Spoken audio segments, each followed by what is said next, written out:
today wraps up the first weekend of the beta. We have T-minus like 12-ish hours left on the beta as of this being published. Frankly, my upload schedule has been all over the place the last few days, so I can't say for certain when it will be up, but winding down on this last 24 hours or so of this window here, I wanted to take a few moments and discuss a few things that I'd love to see adjusted in weekend 2. Some current issues that I have with the Black Ops 6 beta, but they likely won't be adjusted until later on towards the launch of the game, probably, but some areas that I've personally had issues with. Now, this isn't my full review of the beta, but just a few observations going into weekend 2. A full review will, as always, be after the beta concludes, so in about a week's time from now. So let me know your thoughts down below. What do you think of these issues? Anything that you would add to this list? Let me know. If you enjoyed the video, you found it at all insightful, do me a favor and drop a like on it. And if you're new to the channel, make sure you subscribe so you don't miss a single thing regarding all things Black Ops 6. Lots to come in the near future, along with other FPS content I'd love to have in the community. That said, let's get into it. My first issue is a bit, maybe like petty, you could say, a first world problem for sure, but the COD HQ. On PC, why do I have to boot up Modern Warfare 3 through the COD HQ, then boot up a separate Black Ops 6 application? 2 launches in one before I can end up jumping into the game. Just seems like an unnecessary boot sequence that takes a little longer than it should, especially when everything is supposed to be under that COD HQ umbrella.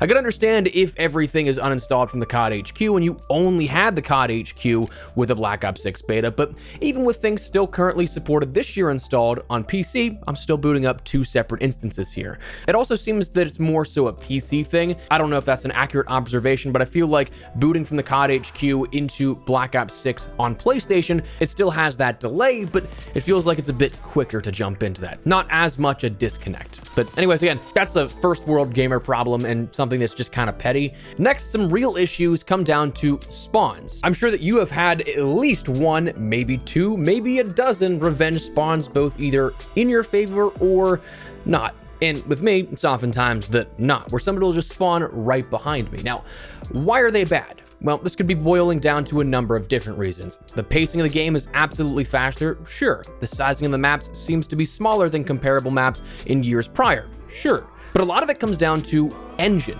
We're all built on the same basic foundations here of the shared Call of Duty engine now. This isn't solely inference or assumption, but also through discussions I've had with and heard through people closer to the development of the game.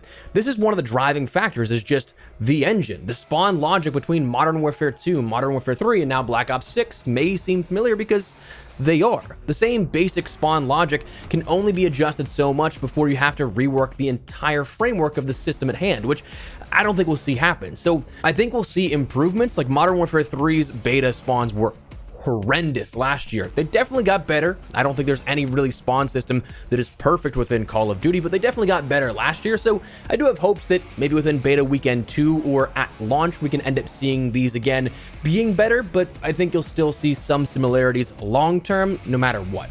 Next, the maps haven't been necessarily my favorite. This one is probably a bit more subjective. The maps are definitely not the worst we've ever seen, but they're also certainly not the best we've ever seen. I feel like depending on the day, I'll have some issues with some maps and not others, but I think overall map designs are, I guess we could say, like, interesting to me. There are some things that I don't quite understand in relation to how they're built, but like Rewind is a prime example. I think that if you were to take the 3-lane design element, it's partially true, but more so in a horizontal approach as opposed to like a north-south design for that 3 lanes. Like you have the 2 side streets, your main 1 and 2 avenues. Those are super open and oftentimes very close to looking directly at spawn points, but a sort of like middle lane is the whole of the shopping mall. So you can't run straight through brick walls and concrete like that, but if you're looking at the map horizontally, you have those back alley spawns, the courtyard with the shrubbery and the broken storefront on the other side, and then you have the video store in the middle, all of which you can weave in and out of. So in a traditional tug-of-war fashion, the way the map is set up for different flags, it's instantly met with gunfights if you take either of those long lanes. So in that sense, it's weird that it's horizontally set up, kind of, I feel like. Scud is another one where you're going to see almost incentivized camping through those power positions like the radar array.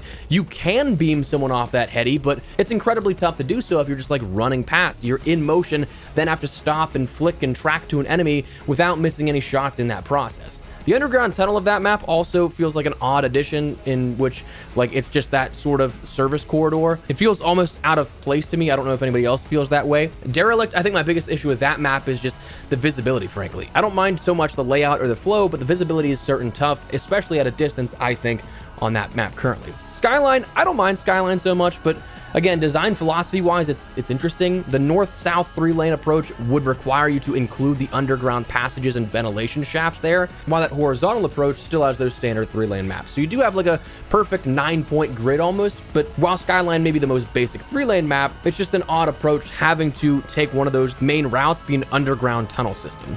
Pit, I don't think that you should be able to get into the mine carts. Beyond that, don't mind it too much. It's meant to be a chaotic experience. And then Gala, I just kind of wish that some of those corner spawns, you couldn't watch a player spawn. But again, that's just the nature of the beast on such a small map. But anyways, those are my issues with the maps per se. Weapon balancing is definitely one that you probably have an issue with as well. You might get bored of seeing only a Jackal PDW. My passive aggressive rage recently has been like to go into game chat and be like, LOL, nice PDW, bro, or something like that, because it is well and truly the most overused and understandably so weapon in the game.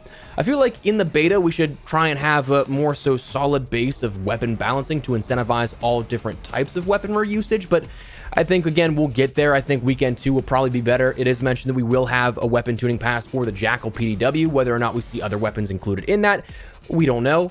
Audio, I think, is pretty bad, or was bad, I should say, because apparently you got an update pass today, but having been working on videos all day, I haven't been able to jump in and test this out for myself, seeing if it's any different, but it is one of those things that I think it was pretty bad.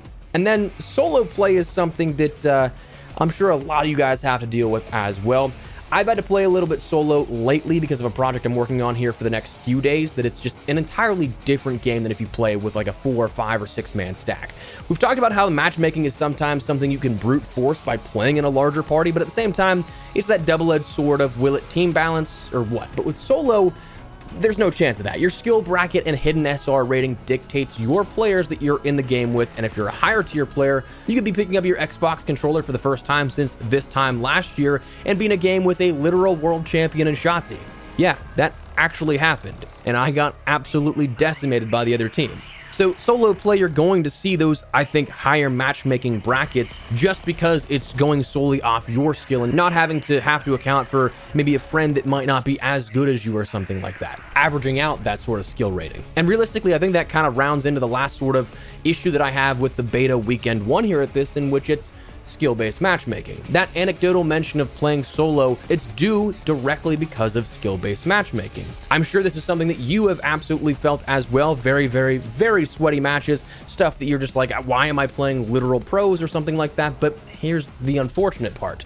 This isn't gonna change. Like, let's face it, I'm not gonna get all riled up here and be like, this is BS, or whatever I could say, because yeah, while I don't agree with it, it'd be performative outrage. No, I don't like skill-based matchmaking. I don't think that it has a place in the game. I am very much of that generation of the Modern Warfare 2 time where if I wanted to get better, I'd play and I'd put the time in and I'd get better. When I first picked up Call of Duty at the end of COD 4 and into World at War's launch, that was something that I got absolutely beaten to hell and back in my matches for honestly a couple of years. I think Modern Warfare 3 was probably that first game where I was like, I feel pretty good at this game. So I've always been of that mindset. If you want to play and get better, play and get better. Having sort of training wheels of that skill-based matchmaking isn't something that I ever really care for, but I also feel like I'd consider myself a realist. Call of Duty for the last 5 years now, since 2019, has told us exactly what we were going to be getting in the multiplayer experience. A twitchy, fast-paced shooter with the same matchmaking system year over year over year. Again, I don't agree with it, but it's apparently meeting the criteria that they are wanting out of it, despite what we want in regards to like wanting Black Ops 4's more casual matchmaking system back. They've told us for years their intention, and even with the Modern Warfare 3 white papers on matchmaking, explained that they saw reductions in player retention when it was off. That's everything to them. So you can hate it, but you also can't pretend that it's something that they're just gonna switch off anymore. Play it, don't play it, that's entirely up to you. Once this game comes out, as of the last few years, I'll probably grind out the content, level everything up, get all the camos done, get my guides out for that kind of stuff, as I do every single year, but then probably play very sparingly, especially when it comes to solo play after that. That's actually like a little secret of the Espresso lore, if you care to know.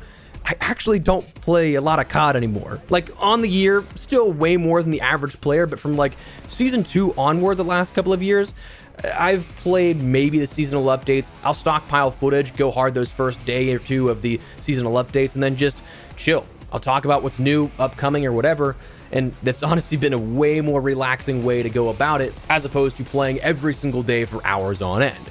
Also probably why I'm way more relaxed in my feelings on these types of things, because if I don't like it, I don't play it. So that's where we're at here. That's a few issues that I've had with weekend 1 here. Honestly, not a whole ton that I really hate about the beta, as maybe blasphemous as that is to say on the internet. For the most part, I've actually been enjoying my time. It's been a very sweaty game for sure, but I'm enjoying the Omni movement system. I'm enjoying some of the gunplay. I'm enjoying ranking up some other stuff and trying to get other weapons done. And for what it is, an early access beta, I definitely think in years prior, I've had way more stuff that I didn't like. So I'll take that as a win. Whether or not it's the honeymoon phase of a brand new game to be playing with or what, who knows, time will tell, but that's some stuff that I didn't quite like. Again, feel free to add anything that you guys would like to, that you may not have enjoyed so far within weekend 1. Let me know your thoughts down below. But if you enjoyed the video, you found it at all insightful, do me a favor and drop a like on it. And if you're new to the channel, make sure you subscribe so much a single thing running all things Black Ops 6. We're gonna have a lot of stuff upcoming still here, and also we'll have more FPS content, not just relating to Black Ops 6 upcoming as well. So we'd love to have you in the community. For now though, thanks so much for watching. Mine has been Espresso. I'll see you later.